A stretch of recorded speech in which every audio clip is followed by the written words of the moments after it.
সৌরজগতের সবথেকে সুন্দর চাঁদ আমাদের পৃথিবীর, এটা মানতে আমাদের কোনো রকম সমস্যা নেই। তবে সৌরজগতের কিন্তু এই একটি চাঁদ আছে তা কিন্তু না। সৌরজগতের যেমন গ্রহ আছে তেমনি অধিকাংশ গ্রহের এক বা একাধিক চাঁদ রয়েছে, যেগুলোর কিছু কিছু জীবনের জন্য অপরিহার্য কিছু উপাদান ধরে রেখেছে। অর্থাৎ গ্রহের মতো উপগ্রহেও জীবনের উপযুক্ত পরিবেশের কাছাকাছি পরিবেশ খুঁজে পেয়েছেন জ্যোতির্বিদরা। সে কথা আজ থাক। আজ জানাবো আমাদের এই সৌরজগতের সব থেকে বড় তিনটি অসাধারণ চাঁদের কথা, যেগুলো আকারে যেমন বড় তেমনি এদের বৈশিষ্ট্য সম্পর্কে জানাটা আমাদের জন্য অন্যরকম অভিজ্ঞতা হতে পারে। যে চাঁদগুলো সৌরজগতের অন্যতম বৃহত্তম গ্রহ বৃহস্পতিকে কেন্দ্র করে আবর্তিত হচ্ছে।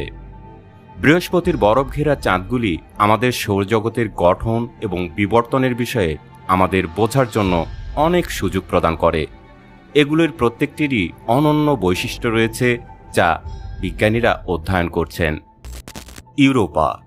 ইউরোপা হল বৃহস্পতি গ্রহের 4টি বৃহৎ উপগ্রহের মধ্যে একটি, যা গ্যালিলিও গ্যালিলেই 1610 সালে আবিষ্কার করেছিলেন।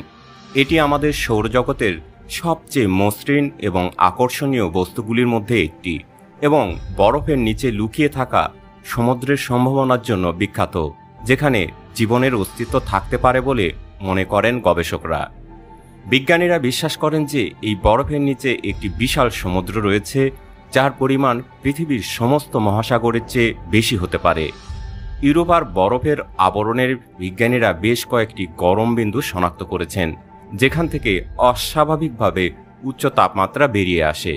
এই গরম বিন্দুগুলি বরফের নিচের সমুদ্র থেকে উৎপন্ন তরল জলের উপস্থিতির ইঙ্গিত হতে পারে। গ্যানিমিড, বৃহস্পতির রহস্যময় উপগ্রহ গ্যানিমিড বৃহস্পতি গ্রহের বৃহত্তম এবং সৌরজগতের সবচেয়ে বড় প্রাকৃতিক উপগ্রহ। এটি এত বড় যে এটি বুধ গ্রহের চেয়েও বড়, এমনকি এর নিজস্ব চৌম্বকক্ষেত্র রয়েছে।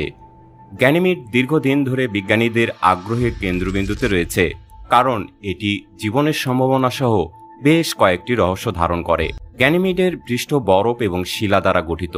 এটি অন্ধকার, ক্রেটারযুক্ত এলাকা এবং উজ্জ্বল ও বিভাজিত এলাকা সহ বিভিন্ন ধরনের ভূপ্রকৃতি দ্বারা চিহ্নিত করা হয়।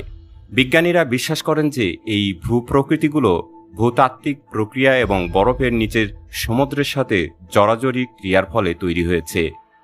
বিজ্ঞানীরা বিশ্বাস করেন যে গ্যানিমিডের বরফের আবরণের নিচেও একটি বিশাল সমুদ্র রয়েছে। এই সমুদ্রটি পৃথিবীর সমস্ত মহাসাগরের চেয়ে বেশি জল ধারণ করতে পারে এবং এটি জীবনের অস্তিত্বের জন্য একটি অনুকূল পরিবেশ প্রদান করতে পারে বলে মনে করেন। গ্যানিমিড বেশ কয়েকটি মহাকাশ অভিযানের লক্ষ্যবস্তু হয়েছে। গ্যালিলিও মহাকাশযান 1990-এর দশকে গ্যানিমিডের কাছাকাছি উড়ে গিয়েছিল এবং এর বরফের আবরণ, চৌম্বকক্ষেত্র এবং সম্ভাব্য সমুদ্র সম্পর্কে মূল্যবান তথ্য প্রদান করেছিল। জুনো মহাকাশযান বর্তমানে বৃহস্পতির পরিভ্রমণ করছে এবং ইউরোপার উপর উড়ে যাওয়ার সময় এটি গ্যানিমিড সম্পর্কে আরও তথ্য সংগ্রহ করবে। ক্যালিস্টো, বৃহস্পতির 4টি বৃহৎ উপগ্রহের মধ্যে বাইরের দিকে অবস্থিত, যা 1610 সালে গ্যালিলিও গ্যালিলেই আবিষ্কার করেছিলেন। এটি আমাদের সৌরজগতের সবচেয়ে বড় উপগ্রহগুলির মধ্যে একটি এবং এর পৃষ্ঠতল খাঁজকাটা, গর্তে ভরা এবং অত্যন্ত অন্ধকার। ক্যালিস্টো সম্পর্কে আমরা এখনও অনেক কিছুই জানি না, কিন্তু বিজ্ঞানীরা বিশ্বাস করেন যে এই উপগ্রহটি বিজ্ঞানের ক্ষেত্রে গুরুত্বপূর্ণ সূত্র ধারণ করে। ক্যালিস্টোর ব্যাস 4821 কিলোমিটার, যা বুধ গ্রহের চেয়েও বড়। ক্যালিস্টোর পৃষ্ঠতলেও প্রচুর সংখ্যক গর্ত রয়েছে, যার মধ্যে কিছু বিশাল আকারের। বৃহত্তম গর্ত ভালহালা ক্রেটার, প্রায় 150 কিলোমিটার চওড়া। ক্যালিস্টো সৌরজগতের সবচেয়ে অন্ধকার উপগ্রহের মধ্যে একটি।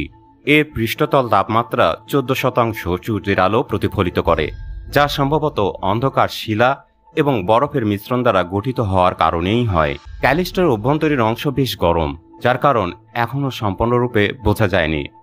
কিছু বিজ্ঞানী বিশ্বাস করেন যে এটি তেজস্ক্রিয় ক্ষয়ের কারণে ঘটতে পারে। অন্যরা মনে করেন এটি চৌম্বকীয় প্রক্রিয়া দ্বারা উৎপন্ন হতে পারে। ক্যালিস্টোর বরফের আবরণের নিচে একটি ভূগর্ভস্থ মহাসাগর থাকার সম্ভাবনা রয়েছে। এই মহাসাগর যদি বিদ্যমান থাকে তবে এটিও জীবনের অস্তিত্বের জন্য অনুকূল পরিবেশ প্রদান করতে পারে বলে অনেকেই মনে করেন।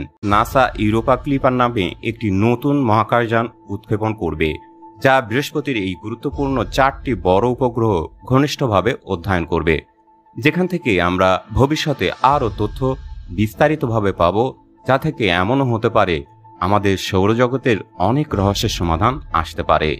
পাশাপাশি জীবনের জন্য উপযুক্ত কিনা সেটাও নিশ্চিত করতে পারে এই নতুন প্রজন্মের মহাকাশযান।